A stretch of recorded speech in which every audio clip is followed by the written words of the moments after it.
അപ്പോൾ നമുക്ക് വിശ്വസിക്കാനായിട്ട് ദൈവം ഏകനാണ്. ആ ഏക ദൈവം ഒറ്റ ഒരാളേ ഉള്ളൂ.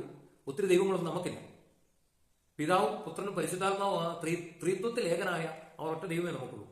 എന്നാൽ ആ ദൈവത്തിന്റെ പ്രവൃത്തിയെ, ദൈവത്തിന്റെ ആ ചൈതന്യത്തെ നമുക്ക് ഈ പ്രപഞ്ചത്തിലുള്ള സൂര്യൻ മുതൽ ചന്ദ്രൻ മുതൽ സകലത്തിലും നമുക്ക് കാണാൻ സാധിക്കും. സകലത്തിലും ഇതിന്റെയൊക്കെ പ്രവൃത്തികളെ ഒക്കെ എടുത്ത് നോക്കിയാലും അതിൽ ദൈവത്തിന്റെ ഒരു ഇടപെടൽ, ദൈവത്തിന്റെ ഒരു പ്രവൃത്തി നമുക്കതിൽ കണ്ടെത്താൻ സാധിക്കും. യേശു മാത്രമാണ് ഏക രക്ഷകൻ. യേശുവിലൂടെ മാത്രമേ നമുക്ക് പിതാവിൽ എത്തിച്ചേരാൻ സാധിക്കൂ എന്നുള്ള ആ ഒരു പരമാർത്ഥ സത്യം അത് ഒരിക്കലും നമുക്ക് മറച്ചു വെക്കാനോ തള്ളിക്കളയാനോ സാധിക്കുകയില്ല. ആ യേശുവിനെ നാഥനും രക്ഷകനുമായി സ്വീകരിക്കുന്നവരുടെ ജീവിതത്തിലേക്ക് യേശു വാഗ്ദാനം ചെയ്തിരിക്കുന്ന ഒരു പരിശുദ്ധാത്മാവുണ്ട്.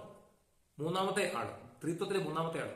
ആ പരിശുദ്ധാത്മാവ് നമ്മളിലേക്ക് കടന്നു വന്നു കഴിഞ്ഞാൽ നമ്മുടെ ജീവിതം ഈ ലോകത്തില് ഈസിയായി എളുപ്പമായി അവിടെ നമ്മളെ നയിച്ചോളൂ. ഈശോ സ്വർഗാരോഹണം ചെയ്ത് പോകുന്നതിന് മുമ്പായിട്ട് തന്റെ പ്രിയപ്പെട്ട ശിഷ്യന്മാർക്ക് അവിടുന്ന് വാഗ്ദാനം ചെയ്തു, ഞാൻ പോയി കഴിയുമ്പോൾ ഞാൻ നിങ്ങളുടെ അരികിലേക്ക് മറ്റൊരു സഹായകനെ അയക്കും, പരിശുദ്ധാത്മാവിനെ. അവൻ നിങ്ങളെ പഠിപ്പിക്കും.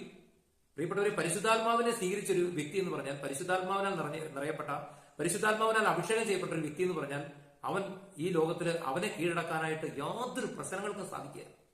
അതിനെല്ലാം ഓവർകം ചെയ്യാനുള്ള ഐഡിയ, ജ്ഞാനം പരിശുദ്ധാത്മാവ് കൊടുക്കും. അതുകൊണ്ട് ഈ ഒരു വീഡിയോ കാണുമ്പോൾ ഇങ്ങനെയൊരു സത്യം നിങ്ങളുടെ ഹൃദയത്തിൽ ആലേഖനം ചെയ്യപ്പെടട്ടെ. ഈശോയുടെ നാമത്തിൽ ഞാൻ നിങ്ങളെ എല്ലാവരെയും അനുഗ്രഹിച്ച് പ്രാർത്ഥിക്കുന്നു.